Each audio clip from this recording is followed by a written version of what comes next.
हा last message. तुझ्यामुळे मला हे पाऊल उचलावं लागतंय. माझ्या शेवटाला तूच जबाबदार आहेस. पण मी हे कुणालाच सांगणार नाही. तुझ्या खुशीसाठी मी माझा जीव देतेय आणि जोपर्यंत तू हा मेसेज वाचशील तोपर्यंत कदाचित मी मेलेली असेन. कृपा करून आपलं काय भांडण झालं हे कुणाला नाही कळालं तर बरं होईल.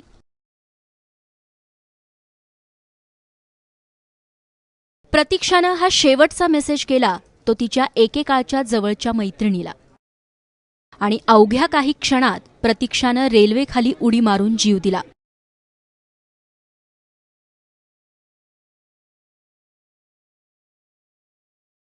प्रतीक्षा वाघ MBBSच्या पहिल्या वर्षाची विद्यार्थिनी. अंबाजोगाईच्या शासकीय महाविद्यालयात शिकत होती. पण जवळच्या मैत्रिणींनी प्रतीक्षावर काही नोट्स पळवल्याचा आरोप केला आणि त्यानंतर प्रतीक्षाशी बोलणं टाळलं. वसतिगृहात राहणारी प्रतीक्षा मनातून हादरली. ती म्हणे पप्पा मला त्या बऱ्याच दिवसापासून एकटीला वेगळं पाडलं त्यांनी आणि इतरांना सांगत होते की हिने आमच्या नोट्स घेतल्या, पण मी तर कधीच घेतल्या नाही म्हणे नोट्स याच्या अगोदर. आणि त्यांनीच आणून ठेवल्या म्हणे आणि मला म्हणले की तुझ्या रूममध्ये मिळाल्या. आता ते एकमेकीच्या रूममध्ये ते उघड्याच असतात. बरोबर. तर त्यांनी आणून केव्हा ठेवल्या म्हणजे मलाच माहीत नाही. मी म्हणलं की माझ्या रूममध्ये बघून घ्या, तर त्यांनी त्या काढून दिल्या. मनातून उन्मळून पडलेल्या प्रतीक्षाची मनस्थिती घरी कळाली. प्रतीक्षाचे वडील मोतीराम यांनी मैत्रिणीला आणि तिच्या आईला समजावण्याचा प्रयत्न केला. मी रिक्वेस्ट करत राहिलो तिला की तुझ्यामुळे काही यासाठी डिस्टर्ब झाली का म्हणे. आम्हाला काय घ्यायचं म्हणे तिच्याबद्दल, ती आमची मर्जी म्हणे, आम्ही बोलू नाही तर काय करू. तर मी तिला खूप रिक्वेस्ट केली तिला. तिच्यानंतर तिच्या आईचा पण फोन आला मला दुसऱ्या दिवशी. तिच्या आई मला धमकवत होती पुन्हा की तुमच्या मुलीला तुम्ही बघा, आमच्या मुलीचा काय संबंध म्हणे बोलायचं आणि तिला, तर तुम्ही तिला हे करा म्हणे.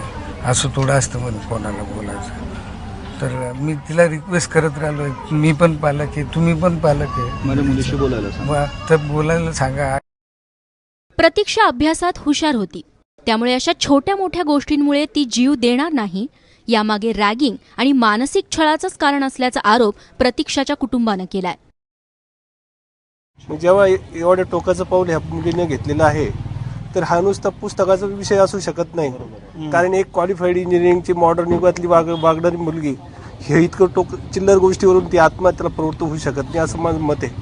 म्हणून प्रत्येक कॉलेजमध्ये जे काही हॉस्टेलचे रेक्टर आहे त्यांनी ह्या मुलं काय करतात रात्रीचे काय नाही ही पण काळजी घेणं आवश्यक आहे. पुढील पिढी वाचवणं जर असेल तर. औरंगाबादेत जिथं प्रतीक्षा राहते तो परिसर हादरून गेलाय.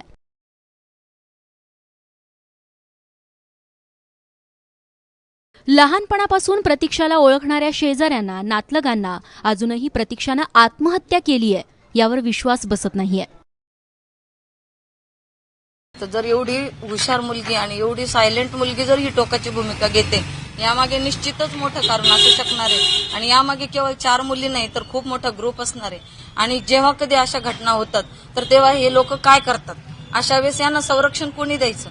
आज ही गेली, आज लाखो मुली उद्या शिकणार आहेत, आमच्याही मुली उद्या मोठ्या होणार आहेत, मग त्यांना आम्ही शिकवायचं की नाही हा प्रश्न आहे. कॉलेजमध्ये जे होतं त्याची जबाबदारी प्राध्यापकांची आहे. वसतिगृहात प्रतीक्षाची जी कुचंबणा झाली ती रेक्टरना समजली नाही का? त्याकडे दुर्लक्ष झालं का? प्रतीक्षाची आत्महत्या ही आपल्या सगळ्यांसाठी धोक्याची घंटा आहे. त्यामुळे मुलांच्या छोट्यातल्या छोट्या प्रश्नांकडे कानाडोळा करू नका. गोविंद शेळके, कृष्णा केंडेसह bureau report, ABP Majha, Aurangabad.